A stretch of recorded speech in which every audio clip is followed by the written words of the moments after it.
টানা বৃষ্টির জের নদীর জল উপচে ডুবল চন্দ্রকোনার পলাশচাবড়ি শ্রীনগর রাজ্য সড়ক। জলমগ্ন রাজ্য সড়কে ঝুঁকি নিয়ে চলছে যাতায়াত, যোগাযোগ বন্ধের আশঙ্কা। ঘটনা পশ্চিম মেদিনীপুর জেলার চন্দ্রকোনার পলাশচাবড়ি থেকে শ্রীনগর যাওয়ার রাজ্য সড়কের ভাঙার চাতালের। জানা গেছে এই এলাকায় কেঠিয়া নদীর জল বিপদসীমার উপর দিয়ে বইছে।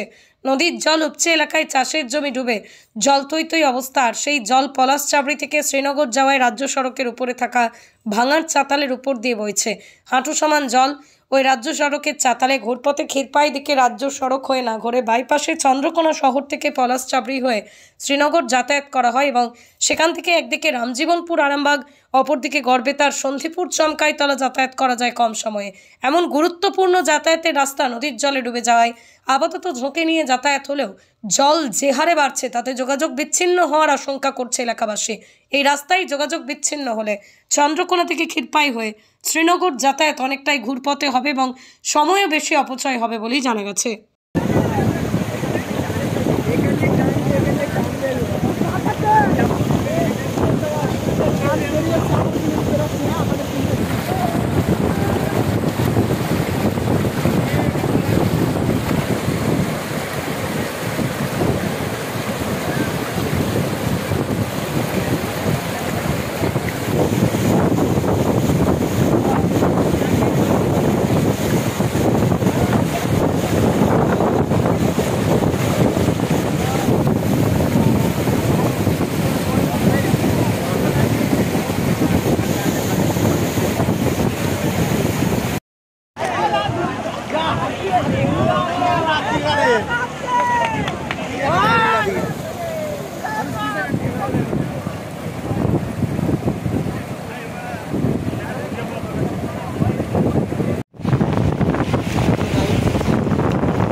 কি পরিস্থিতি ছিল এই রাজ্য সড়কে?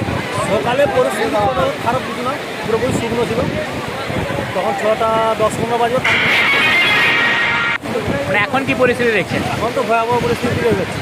মানে পারাপার কোথাও করা যাচ্ছে না? পারাপার করছে না, এদিকে পারাপার করছে, ওদিকে খুব এখন শুকনো আছে। এটা তো রাজ্য সড়ক, মানে এই প্রধান রাজ্য সড়কে জল উঠেছে, মানে এই কদিনের বৃষ্টিতে আরো তো জল বাড়ছে। কি আশঙ্কা করছে? আশঙ্কা তো যেটা উপর থেকে খবর, উপর থেকে যে খবরটা পাওয়া যাচ্ছে এখন পর্যন্ত, সেদিকে জল বাড়ছে, মানে এদিকে জলটা আরো বাড়বে বলে আশঙ্কা করা হচ্ছে। মানে এখন তাহলে রাজ্য সড়কে সম্পূর্ণ যোগাযোগ বিচ্ছিন্ন? যোগাযোগ প্রকৃতি টোটাল বিচ্ছিন্ন। এটা কোথা থেকে কোথা রাজ্য সড়ক? এটা চন্দ্রকোনা টু শ্রীনগর, এটা বর্ধমানের ঘরে সম্পূর্ণ যোগাযোগ বিচ্ছিন্ন।